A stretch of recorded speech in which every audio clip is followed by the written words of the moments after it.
વિશ્વ પ્રસિદ્ધ યાત્રાધામ અંબાજીમાં ભાદરવી પૂનમના મહામેળામાં અનેક શ્રદ્ધાળુ માંબાના દર્શનાર્થે આવતા હોય છે। અનેક સંઘો પદયાત્રા કરી માંબાના દર્શનનો લાવો મેળવતા હોય છે। આજે 14ના દિવસે દૂર દૂરથી આવેલા સંઘો આજે માતાજીના નિજધામમાં પહોંચ્યા છે। ત્યારે આઈશ્રી અંબા ખોડિયાર મંદિર ધારેશ્વર સોસાયટી રાજકોટથી નીકળેલો સંઘ આજે 14ના દિવસે માંબાના ધામમાં પહોંચ્યો છે। આ સંઘના આયોજક હરેશભાઈ પરમાર જણાવે છે કે અમે છેલ્લા 23 વર્ષથી રાજકોટથી મા અંબાના ધામમાં પગપાળા સંઘ લઈને આવીએ છીએ। અમને રાજકોટથી અહીં પહોંચતા આજે 13 દિવસ થયા છે। અમારા સંઘમાં 125થી વધુ યાત્રાળુઓ છે। સંઘમાં તમામ પ્રકારની વ્યવસ્થાઓ સાથે લઈને આવ્યા છીએ અને દરેક યાત્રાળુઓ અલગ અલગ દિવસે અલગ અલગ સાંસ્કૃતિક પહેરવેશ પહેરીએ છીએ। આ પહેરવેશ પહેરીને મા અંબાના દરબારમાં આવીએ છીએ, જેથી માતાજીના ધામમાં પહોંચતા અમને અલૌકિક અનુભૂતિ થાય છે।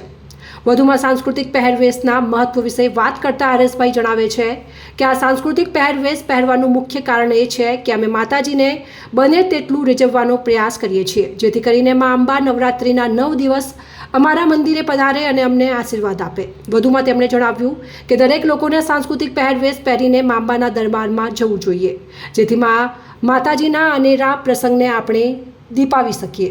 આપણી સંસ્કૃતિનો માન મોભો જળવાઈ રહે તે માટે અમારો સંઘ સાંસ્કૃતિક પહેરવેશ પહેરીને અંબાજી આવતો હોય છે। જય અંબે। અમે અંબા ખોડિયાર મંદિરેથી રાજકોટ ઢેબર રોડ સાઉથ જકાત નાકા પાસેથી અમે નીકળીએ છીએ। આ અમારું 23મું વર્ષ છે અને તમે જોઈ શકો છો કે દરેક પુરુષ અને મહિલાઓ જે આ પહેરવેશમાં નીકળે છે એ માને ખૂબ ખુશ કરવા અને રીઝવવા માટે જ નીકળે છે। બાકી અમારો કોઈ હેતુ નથી, બાકી ભારતીય સંસ્કૃતિને જાળવી રાખવા અને દરેક લેડીઝને તમે જોવો છો કે બસ આ માન મોભો ને મર્યાદામાં આ રીતે રહીને ચાલે તો મા અંબાની ભક્તિ સરસ રીતે થઈ શકે છે અને ખુશખુશાલ હસતા રમતા ગાતા ગરબા ગાતા અમે જ્યારે માના ચરણોમાં પહોંચીએ છીએ ત્યારે અમને એટલો આનંદ થાય છે કે અમે જાણે કાલે નીકળ્યા અને આજે પહોંચી ગયા છીએ ને એવો અનુભવ થાય છે। એટલે અત્યારે તો અમને એવું લાગી રહ્યું છે કે માના દ્વારે પહોંચ્યા છીએ પણ જાણે માના ખોડામાં રમી રહ્યા છીએ એવો આનંદ થાય છે। જય અંબે। જય માતાજી, જય અંબે। આજ અમે રાજકોટથી અંબા ખોડિયાર મંદિર ઢેબર રોડ સાઉથથી આજ 23મા વર્ષે અહીંયા આજ પહોંચ્યા છીએ। 13 દિવસ થાય છે। અમારા સંઘમાં 125 જેવી સંખ્યા છે।